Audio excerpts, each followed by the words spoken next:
On est entouré de coquelicots. Il faut savoir que pour moi, chaque coquelicot est une vie perdue ici pendant la Grande Guerre.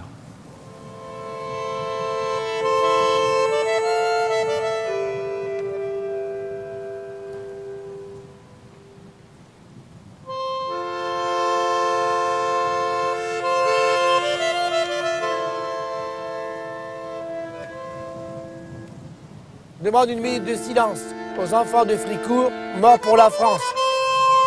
Niette Georges, mort pour la France. Potel Alban, mort pour la France.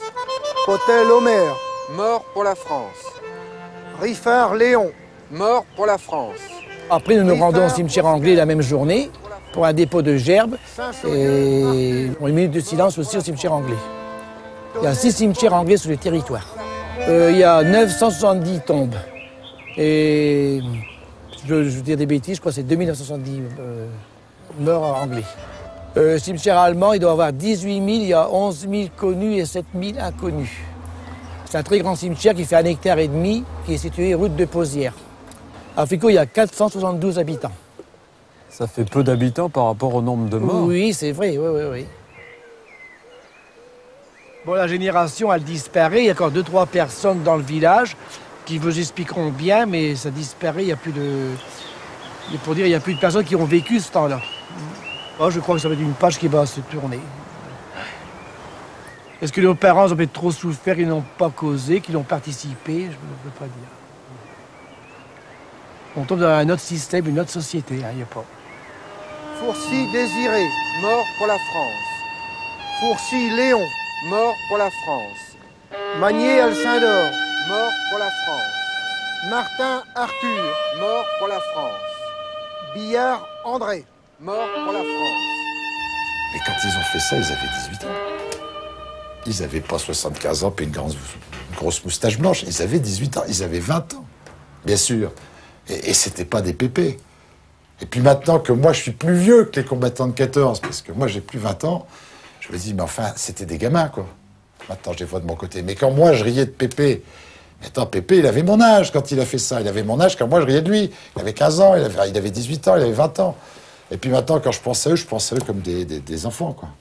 Ça a été une guerre qui a été faite quand même par des gens qui avaient 18 ans. Ça a été diabolique, quoi.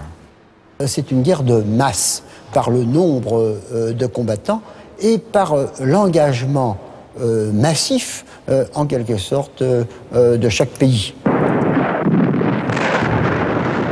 Pour la France, 1 300 000 morts métropolitains et environ 70 000 morts parmi les troupes coloniales. L'Allemagne, un peu plus de 2 millions de morts. Mais la population y était beaucoup plus nombreuse. Les Britanniques, aux alentours de 800 000 morts. Au total, autant qu'on le sache, la guerre a coûté entre 9 et 10 millions de morts. Comment a-t-il été possible de tenir dans ces conditions?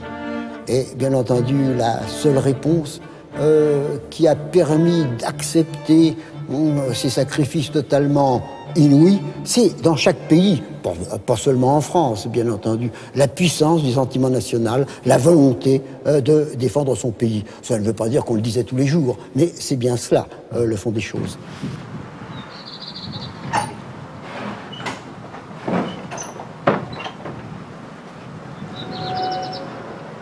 Disons que mon métier est fossoyeur à la ville de Doulan. Je fais ce métier-là depuis 29 ans, qui consiste à renseigner toute personne qui vient dans le cimetière, aussi bien que ce soit cimetière communal que cimetière militaire. Disons, c'est un travail qui est diversifié, il y a un peu de tout. C'est quand même une partie du cimetière qui est de 1830, 1850. Bon, 1, 2, 3 générations. Moi, je compte une génération, ça fait 25 ans. Bon, ben, je trouve qu'au bout d'un certain nombre d'années comme ça, bon, ben, on se retrouve beaucoup avec des conditions qui sont abandonnées. Et là, c'est... Là, ici, disons, là, on arrive dans le carré des cimetières militaires français et anglais, bon, qui est totalement différent. C'est ici, là, bon, ce sont des cimetières qui sont entretenus par Ici, chez les Anglais, parle comme Noué, et puis le cimetière militaire français, qui est entretenu par les jardiniers de la ville de Doulan. Ben, la différence dans les deux, disons que bon, ben, y a quand même. Là, ici, moi j'appelle ça le cimetière militaire est fait, disons, par. Moi j'appelle ça des professionnels. Ce sont des ouvriers professionnels. Bon, ben, on voit que tout est organisé, c'est telle plante à telle plante, tel rosier, que bon, ben, chez les militaires français, c'est complètement autre chose. Nous, bon, ben, nous, c'est unis, il n'y a rien. Il y a tout, quoi. J'ai eu la chance de ne pas vivre la guerre. Moi, j'ai dit j'ai la chance de ne pas l'avoir vu.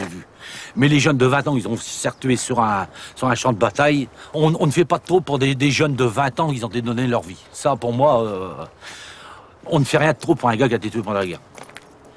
Alors, on voit déjà, nous, maintenant, bon, moi, comme j'étais gamin, bon, mais on n'avait pas la télévision, on n'avait rien et tout. On parlait de la guerre de 40, mes parents parlaient de la guerre de 40. J'avais le père qui parlait, qui avait été prisonnier, ceci, cela. Bon, bah, à l'heure actuelle, bah, moi, avec mes enfants, j'ai d'autres relations à parler que de parler de mon père, de mon grand-père qui a eu ceci, qui a eu cela, quoi. Je pense que tout ça change quand même avec l'évolution du temps.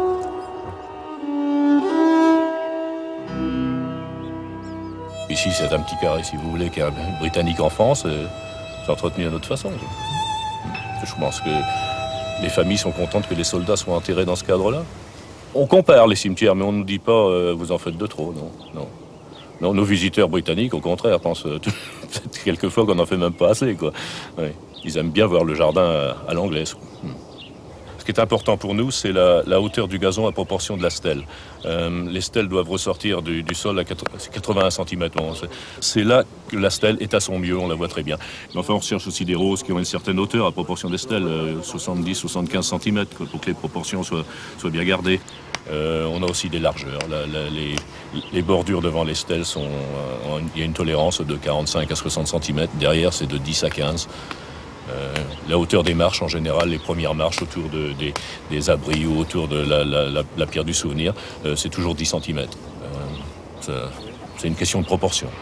Les équipes passent une fois la semaine. Elles tondent le gazon et coupent les bords, ces choses-là. Il y a toujours ce qu'on appelle la croix du sacrifice, qui n'est pas un emblème religieux finalement, hein, c'est simplement la croix du sacrifice, c'est tout. Et aussi la pierre du souvenir. Ça c'est typique, oui, dans tous les cimetières et dans le monde entier, tous les cimetières du Commonwealth sont ces choses-là. Ouais.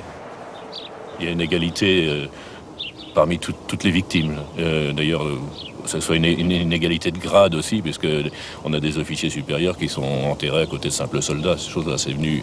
Les gens sont morts, on les a enterrés. Mais on ne s'est pas occupé de leur grade, de leur titre dans la vie civile ou ces choses-là. Et tous les morts doivent être honorés de la même façon. Jamais on ne passe une journée sans se dire c'est des tombes, il y a des morts en dessous. Jamais. On ne l'oublie jamais, ça.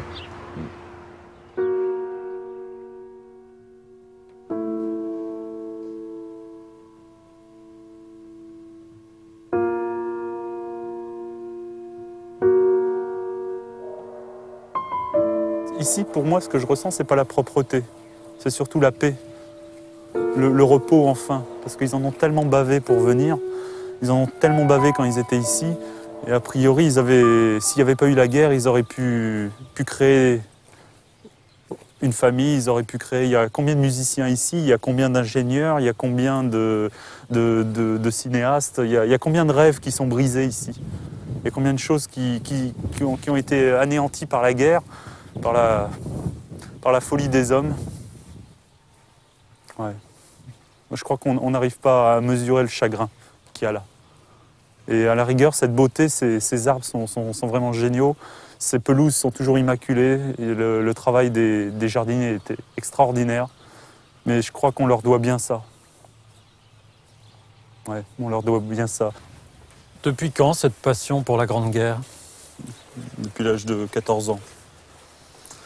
Le fait d'avoir lu à l'Ouest rien de nouveau, le fait d'avoir eu un grand-père qui n'a jamais rien raconté de ces 3 années de tranchée, et le fait qu'un jour, je sois venu dans cette région voir ce qui s'était passé.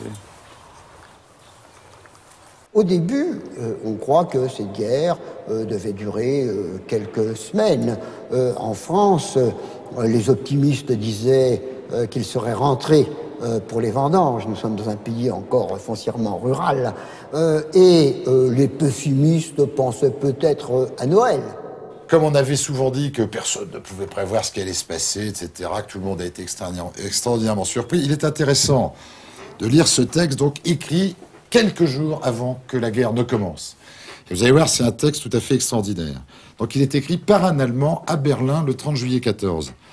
Et il dit « Ceux qui excitent à la guerre se trompent dans leurs calculs. Premièrement, la triple alliance n'existe pas. L'Italie ne participera pas à la guerre. Et si elle le fait, elle le fera aux côtés des Alliés.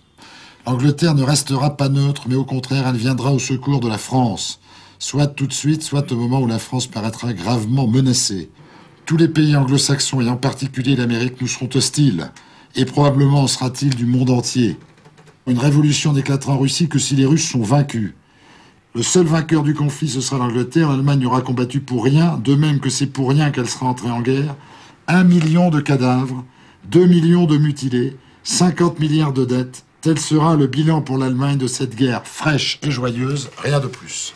En outre, à la fin du carnage, on ne trouvera nulle part assez d'argent pour payer les indemnités de guerre. Tout est dit. Alors, tout est dit, c'est-à-dire comment vont se dérouler les opérations diplomatiques, les opérations militaires, la longueur du conflit, la révolution, l'absence de bénéfices pour le vainqueur, l'incapacité de payer les indemnités. Et ça, c'est dit avant que les affaires ne commencent. Ça, c'est étonnant, quoi.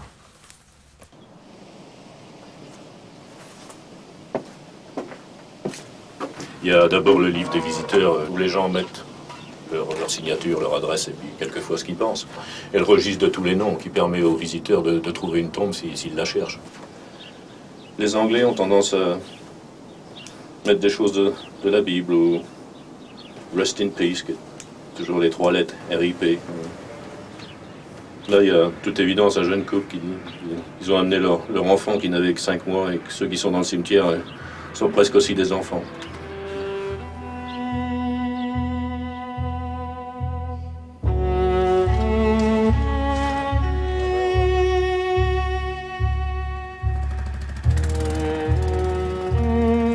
Malheureusement, parfois avoir des grosses rénovations dans les cimetières parce qu'il y a des pelouses qui vieillissent moins bien les unes que les autres. Ce lieu est le cimetière indien et chinois de Hayette dans le Pas-de-Calais. Ici, nous avons 2 sortes de stèles de soldats, de personnes qui sont tombées. Nous avons des Indiens qui étaient des combattants au même titre que les Pakistanais, Canadiens, Australiens, Néo-Zélandais parce qu'il n'y avait pas que des Anglais. Et puis nous avons d'autre part des Chinois qui étaient des travailleurs, qui étaient embauchés pour faire des travaux beaucoup plus lourds, de terrassement ou une cantine ou des choses comme ça. À la fin de la guerre, l'Angleterre a reconnu que ces travailleurs chinois avaient le droit d'avoir une tombe militaire et c'est les seuls civils qui ont ce genre de tombe comme les soldats. Un pourcentage énorme de ces travailleurs chinois est tombé du fait de la grippe espagnole à la fin de la guerre en 1919.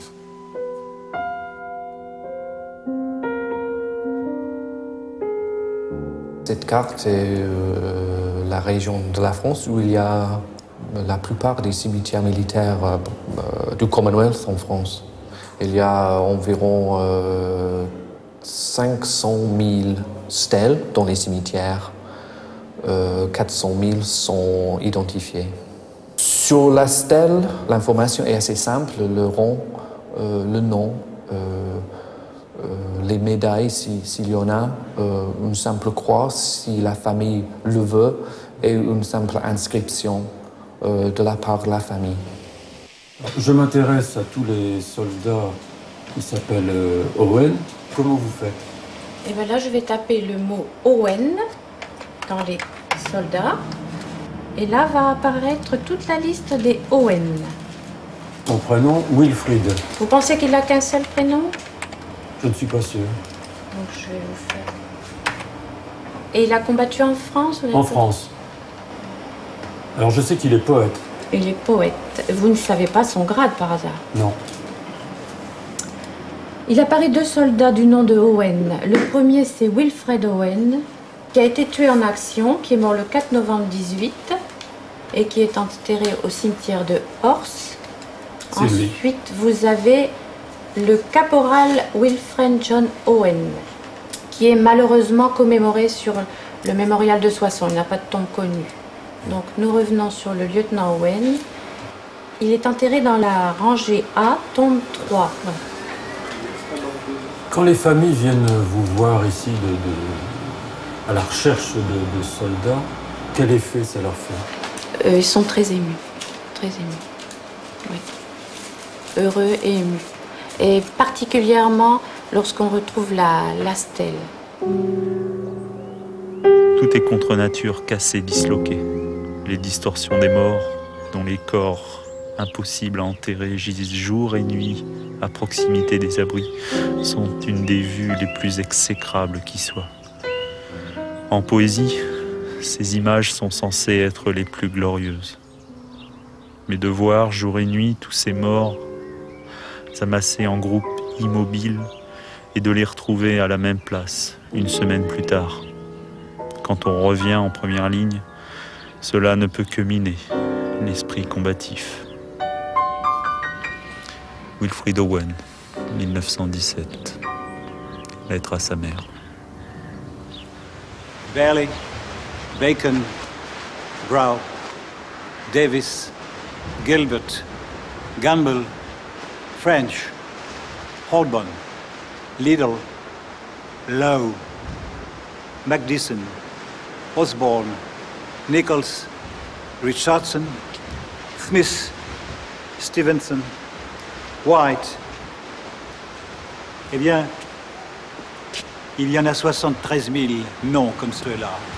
C'est le plus grand monument militaire au monde, correspond au nombre de toutes ces victimes, des gens de 17 à 40 ans. C'est tous ceux qui n'ont pas de tombe connue, qui peuvent être soit complètement disparus, soit enterrés, mais, comment dirais-je, inconnus, non identifiés, voilà.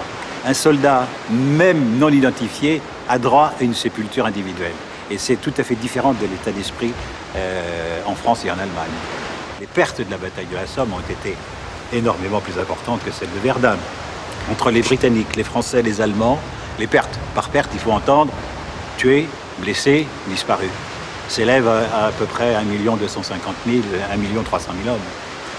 Ce qui est presque 2 fois supérieur à Verdun. C'est monstrueux. C'est monstrueux. Ça explique la présence de tous ces cimetières partout, de tous ces mémoriaux. Ça a été la boucherie à l'état pur. Ça veut dire que ces cimetières, ces mémoriaux sont comme l'iceberg est une émergence d'un bloc de glace. Ces cimetières et ces mémoriaux sont des émergences. Toute la campagne n'est qu'un immense cimetière. On a trouvé un Australien il y a quelques mois, à côté de Pozières, l'hiver dernier.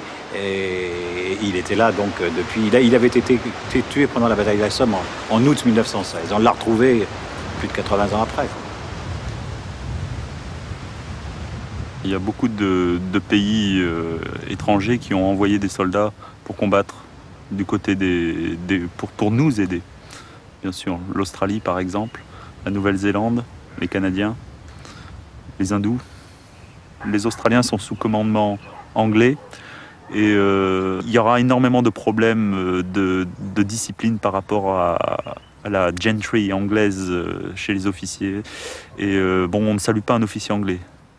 Dans l'armée australienne, les officiers se font appeler par leur prénom. D'ailleurs, les 3/4 des officiers sortent du rang. Pour ces jeunes, c'était partir en Europe et retrouver la civilisation, retrouver aussi une sorte d'aventure qu'ils avaient lue dans les livres de Rudyard Kipling, dans toute cette culture que leurs parents leur avaient enseignée, etc. Et aussi la France qui représentait le pays de la liberté, qui était attaqué, qu'il fallait absolument aider. Nous sommes ici à Fromelles, qui est un lieu symbolique pour l'Australie, pour toujours. Le 19 juillet 1916, la 5e division australienne est lancée contre les positions allemandes de Fromelles, dans le but de créer une diversion, puisque sur la Somme, la bataille fait rage. Les Allemands vont pouvoir stopper la percée australienne. Ils vont pouvoir contre-attaquer, encercler les Australiens. Et là, le seul espoir des survivants de l'attaque va être de repartir en arrière, de charger en arrière. En 2 jours, ou à peu près en 27 heures officiellement, il y a 5500 Australiens qui vont être tués ou blessés ici, pour rien.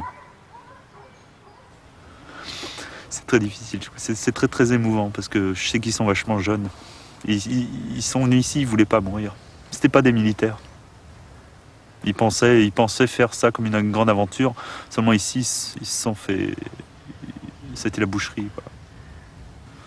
Voilà, j'ai juste envie de me souvenir de ceux qui ne reviendront pas. Mais je connais le chagrin des familles, c'est ça qui est terrible. Il y a encore des gens qui reviennent ici, que ce soit ici, que ce soit sur la Somme, et ils pleurent parce qu'ils savent que leur famille aurait pu être différente. Ils savent que leur grand-mère, elle n'a jamais eu la vie qu'elle aurait dû avoir parce que le type, il s'est fait descendre, parfois pour rien en plus. Moi, j'aime à croire qu'ils sont morts pour ma liberté, parce que je suis libre aujourd'hui. Mais c'est difficile, c'est difficile. Les Australiens, les Néo-Zélandais, les Canadiens, les Sud-Africains moins, ont considéré que c'était leur guerre, c'était la guerre de leur patrie et en même temps c'était la leur. Le souvenir de la guerre de 1914 est d'une très grande force, par exemple en Australie. Mon grand-père est mort alors que je n'avais que 8 ans. Il était resté en France après la guerre de 1914-1918. En 19, il avait connu ma grand-mère, s'était marié, était resté en France. Et il avait retrouvé les tombes des anciens copains de régiment, du régiment de Suffolk où il avait servi. Et il se demandait au fond de lui-même ce qu'on allait faire avec ces soldats, si on allait les oublier derrière leur croix de bois ou si on allait faire quelque chose.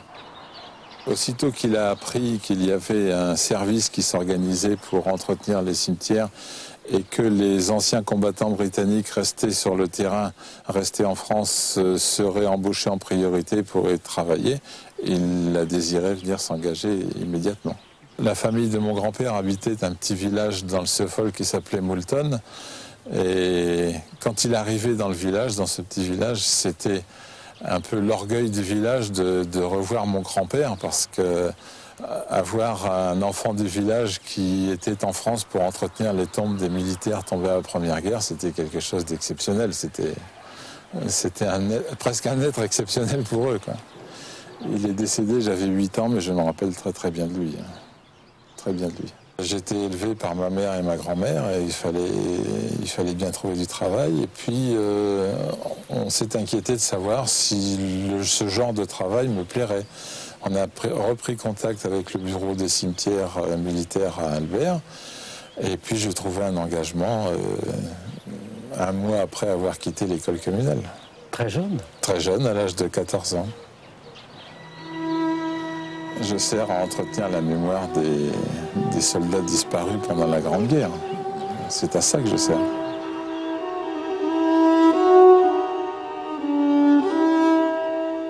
C'est véritablement une génération qui a été tuée, sans compter ce qui a bercé, ce qui a été le contexte, en quelque sorte, de l'entre-deux-guerres, les blessés, les mutilés, les gazés, qui était en quelque sorte le témoignage vivant des résultats de la guerre.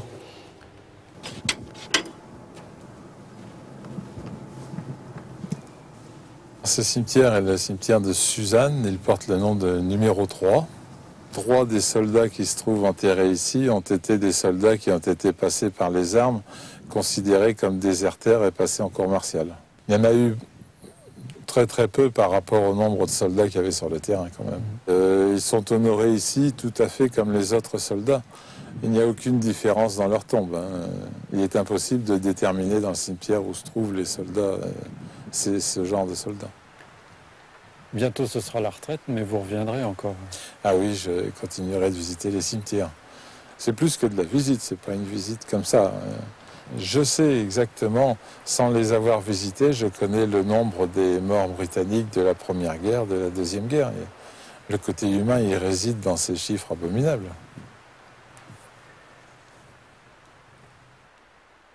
Ces gens-là savaient s'en sortiraient pas. Il y en a beaucoup, c'est incroyable de ressentir ça dans leurs écrits, dans leurs lettres qu'ils envoyaient à la famille. Ils ont compris à un moment qu'ils n'allaient pas s'en sortir.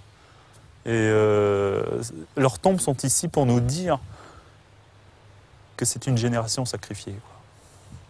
Voilà. Et que nous, maintenant, il faut qu'on ne l'oublie surtout pas. Surtout pas.